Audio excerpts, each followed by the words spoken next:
Let me highlight what the policy covers. In clear terms, it ensures that when a Ghanaian visits a primary health facility, they will be able to receive a range of essential services, and these include The government of Ghana has unveiled an ambitious plan to increase the country's universal health coverage (UHC) to 80% by 2030 through the implementation of a free primary healthcare policy, announcing the initiative during the Government Accountability Series ahead of official launch of free primary healthcare on 15th April 2026.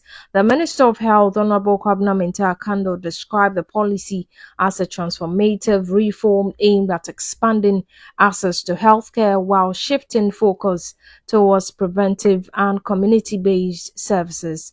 He explained that the policy will eliminate financial barriers at the point of care by offering free access to defined package of essential health services at the primary level.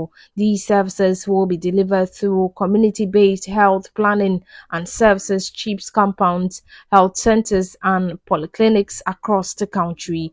According to Honorable Akando, the initiative is a direct response to long-standing challenges within Ghana's healthcare system, including low enrollment in the National Health Insurance Scheme (NHIS) and high out-of-pocket expenditure by patients. every country is striving towards universal health coverage, the assurance that all people can access the health services they need when they need them without suffering financial hardships, and Ghana is no exception. Whilst it is true that Ghana has made important progress over the years, we still have a lot of work to do. Our universal health coverage index now stands about 56%, and we need to hit a target of 80% by 2030. Over the years, several governments have attempted to move Ghana closer to our universal health coverage targets through several targets and two reforms. And these are the CHIPS Compounds Program and the National Health Insurance Scheme. Despite these efforts, we must also be honest. Too many Ghanaians are still not fully protected. Only about two-thirds of the population is actively enrolled in the National Health Insurance Scheme. That means a significant proportion of our population still faces financial barriers at the point of care.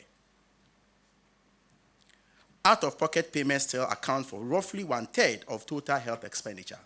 In practical terms, this means many families are still paying out of pocket before they can receive care and run the risk of catastrophic expenditure. Ladies and gentlemen, this is a danger. When people have to pay, they delay, they wait, they try to manage symptoms at home.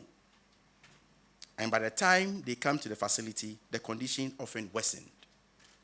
The Minister of Health, Honorable Kwabena Mintah Kando, also outlined the scope of services under the government's free primary healthcare policy, stating that the initiative is designed to address about 80% of the country's health needs at the primary level. The minister explained that the policy will ensure equitable access to essential healthcare services, particularly at the community level. Let me highlight what the policy covers. In clear terms, it ensures that when a Ghanaian visits a primary health facility, they will be able to receive a range of essential services, and these include routine screening for conditions such as hypertension, diabetes, obesity, and mental health conditions. It also includes cancer screening, maternal and child health services such as antenatal care, postnatal care, immunization, and growth monitoring, as well as health promotion activities such as NCD risk counseling, promotion of family planning, immunization, safe water management, menstrual hygiene, and the treatment of common conditions like malaria, diarrhea, and respiratory infections. In addition, basic emergency care, counseling, and referral services will be provided. These are the services that address the majority of health needs in our population.